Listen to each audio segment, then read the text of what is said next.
Chers amateurs et amatrices de l'émission Samsoubir, bonjour.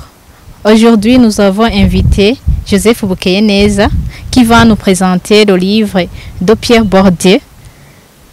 Monsieur Joseph, à votre honneur. Ok, merci beaucoup. Vraiment, je suis heureux d'être invité. Et moi, je suis Joseph Bukeyeneza. Je suis l'étudiant en Master 2 à l'Université du Burundi. Et je suis en train d'étudier la socio-anthropologie. Et puis, à propos de cela, j'aime lire, j'aime la lecture. Voilà, c'est ma vocation en fait. Et comme vous l'avez dit, je vais vous partager un livre intitulé La distinction, critique sociale et du jugement. C'est l'œuvre célèbre de Pierre Bourdieu. Avant d'entrer dans le vif du sujet, qui est Bourdieu? Ok, Pierre Bourdieu, c'est un sociologue français. Il est né en France. À côté de cela, il est aussi philosophe. Il s'est spécialisé en philosophie à l'École normale supérieure de Paris. Et puis, il a aussi obtenu un diplôme de doctorat à l'Université Sorbonne. Et puis, il a été enseignant. Bon, en retournant en arrière, Bourdieu est né en 1930. Le 1er août en 1930, il est décédé en 2002. Et il est sociologue de renommée, de succès. Il est connu aussi pour ses travaux sociologiques, des études sociologiques, et avec son œuvre, surtout la distinction et aussi la reproduction sociale. De quoi parle-t-il dans son œuvre? D'une manière résumée, dans quel contexte ce livre a été rédigé? Et vous le savez que la société française, après la Deuxième Guerre mondiale, surtout dans l'époque contemporaine, la société française était marquée par beaucoup des inégalités sociales. En fait, les inégalités sociales sont liées à quoi? Sont liées à l'inégalité socio-économique et culturelle, là où il y a la classe ouvrière qui a été marginalisée, exclue. Il y a aussi la classe moyenne qui a été en expansion et aussi une élite bourgeoise qui est privilégiée. En France, la population, le peuple n'ont pas les mêmes accès aux opportunités restreintes ou culturelles ou à l'accès à l'éducation aussi. En fait, il y a la classe qui a été privilégiée, favorisée et aussi des classes qui ont été marginalisées. C'est dans ce contexte même que Bourdieu a voulu faire une critique, une réflexion sur ces inégalités. Voilà, en fait, d'une manière résumée, les mécanismes sociaux qui influencent la culture, le comportement des humains. Lui, il a vu que d'une façon résumée, que les goûts et les préférences culturelles, les pratiques culturelles, ne sont pas des simples choix des individus, mais ces choix sont influencés ou motivés par la position que l'on occupe dans une société. Bourdieu aussi, il est dans la ligne aussi des auteurs qui ont critiqué les phénomènes sociaux comme Karl Marx et d'autres qui ont mené une réflexion sur la société, les phénomènes sociaux, afin de promouvoir la société. Moi, j'aime beaucoup Bourdieu parce que c'est un auteur qui ne veut pas que la société reste stagnée. Il voulait communiquer au public ou donner son message que la société est composée par des différences, des classes sociales. Et aussi, il a mis en évidence des inégalités sociales, en montrant des mécanismes des inégalités qui sont l'éducation et aussi la classe sociale. En fait, Bourdieu a posé l'hypothèse dans son œuvre. Il a posé cette hypothèse que les inégalités sociales sont fondées sur la classe sociale. Et aussi, il a vu qu'il y a le capital économique, le capital social et le capital culturel qui caractérisent la société et que ces trois sphères mettent la société en mouvement ou les hommes en relation. Oui, bon, voilà par exemple, ici chez nous-mêmes, il y a aussi des classes. Les fonctionnaires, les simples agriculteurs et aussi ou bien les étudiants, ou bien les riches et les grossistes n'ont pas presque les mêmes accès.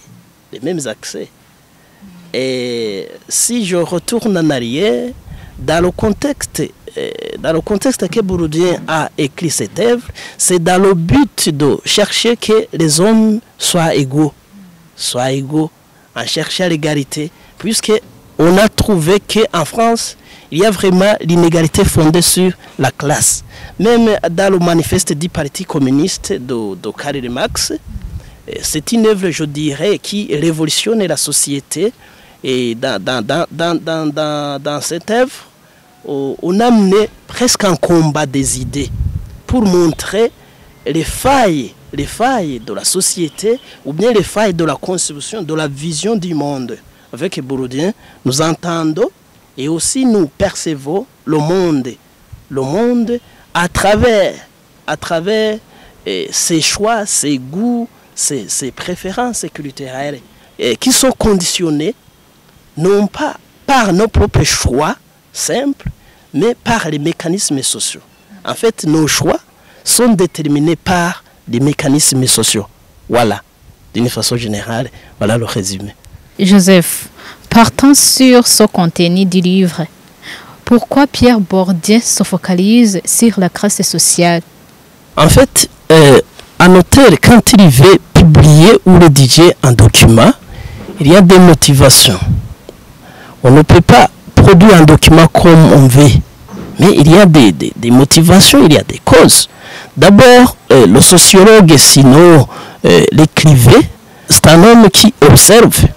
Il observe le milieu dans lequel il vit, il observe la société. Dans cette observation, il y a la motivation. Donc, qu'est-ce qui a motivé donc Bourdieu à se focaliser sur la classe sociale?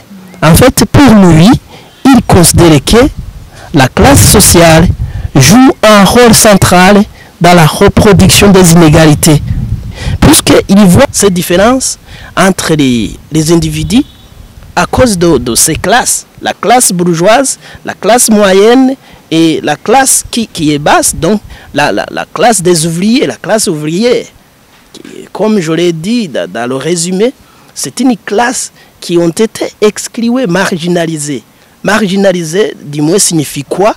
C'est rendre quelqu'un ou quelque chose moins important à lui relégat, normalement, à lui relégat de la place périphérique. Donc cet individu n'a pas de place au même degré qu'un les autres. Et voilà, en fait, c'est pourquoi Bourdieu, lui, s'est focalisé, puisque ses pensées même s'inscrivent dans la ligne des pensées critiques. En fait, il a fait la sociologie critique. C'est tout qu'il a écrit sur l'éducation, sur la culture. Lui, il voit aussi le rôle de la culture dans la société, et c'est pourquoi il s'est focalisé sur la classe sociale pour pouvoir analyser comment d'abord ces inégalités ont été construites ou sont maintenues dans la société en créant des inégalités, afin de pouvoir proposer une solution pour s'en sortir. Alors, Monsieur Joseph, quelle est la leçon morale peut-on tirer de ce livre écrit par Pierre Bourdieu? Merci. En fait, une leçon morale signifie quoi? Une leçon morale, c'est ce qu'il faut garder comme norme. Bon, c'est ce qu'il faut aussi retenir après la lecture. Oui. En fait, la leçon morale que je tirerai dans ce document de Pierre Bourdieu, c'est qu'il y a une diversité culturelle. Donc, les cultures sont très diverses. Les comportements sont très divers. Je ne peux pas me comporter comme vous, puisque nous n'avons pas les mêmes origines. Nous ne vivons pas dans le même milieu. Là où nous avons évolué, il y a cette différence. Là où je vis, ce n'est pas là où tu as vécu. Là où tu as vécu, ce n'est pas là où j'ai vécu. En fait, il y a cette différence. En fait, d'une façon résumée, la leçon morale que je tirais dans ce document, c'est que les goûts, les préférences, les choix ne sont pas vraiment ne sont pas des simples pensées des hommes, mais il y a l'influence, il y a ce mécanisme d'influence. En fait, la société nous influence La société nous influence. L'éducation qu'on a reçue, ça nous influence aussi. Puisque, voilà, ici en ville, par exemple, et l'habillement, au niveau de l'habillement, quand on fait une comparaison avec le monde rural, il y a une très grande différence. Parce que nous ne sommes pas dans un même milieu. Il y a cette différence de vie. Et l'expérience aussi. Et par exemple, moi je fais le séminaire. J'ai fait le séminaire. Quand je mange, je prends la fourchette dans la main gauche. Puis, bon, c'est une éducation, c'est une formation. Mais il y a des autres qui prennent la fourchette dans la main droite. Pourquoi? Pour moi, il y a cet apprentissage, il y a cette information que le couteau, on le prend dans la main droite pour couper la viande. Et aussi la fourchette pour manger, pour faciliter cela.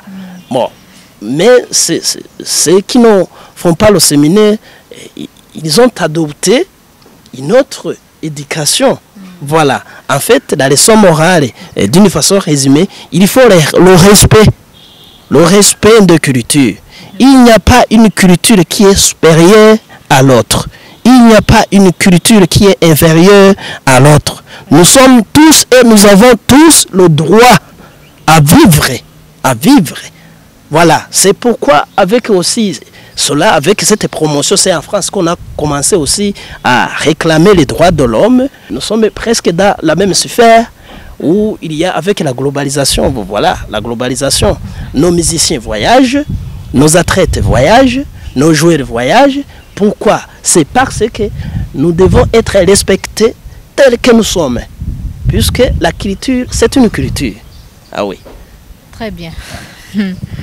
Monsieur Joseph, pour ceux qui n'accordent pas d'importance à la lecture, quel est votre message? En fait, comme je l'ai dit, c'est ce que même le document dit. La société est divisée en classes. En fait, la famille d'abord, c'est une cellule de base. L'homme naît dans la famille, il grandit dans la famille, mais il y a un certain âge où il avance vers l'école, pour ceux qui en sont capables quand même, pour ceux qui ont les moyens d'envoyer l'enfant à l'école. En fait, pour ceux qui n'aiment pas lire ou bien n'accordent pas d'importance à la lecture, je dirais que c'est l'échec. C'est l'échec.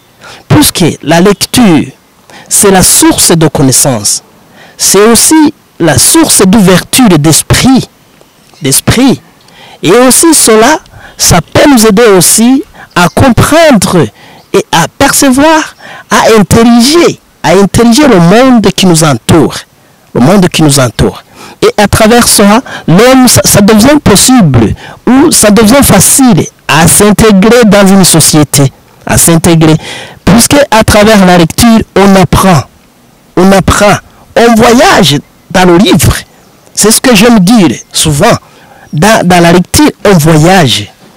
On apprend, on voit, on écoute. Et cela, ça nous donne ou ça nous confère notre caractère. Surtout les jeunes étudiants, il faut lire. Pourquoi? On grandit à travers la lecture. Bon, moi je dirais d'une façon résumée que ceux qui ne lisent pas les livres, vraiment c'est la paresse. Et la paresse, c'est pas une vertu qu'on peut admirer. Oui, c'est l'échec. C'est l'échec. Oui, merci. Chers amateurs et amatrices de l'émission Sommes Soubir, c'est ici que nous clôturons l'émission d'aujourd'hui. À la prochaine.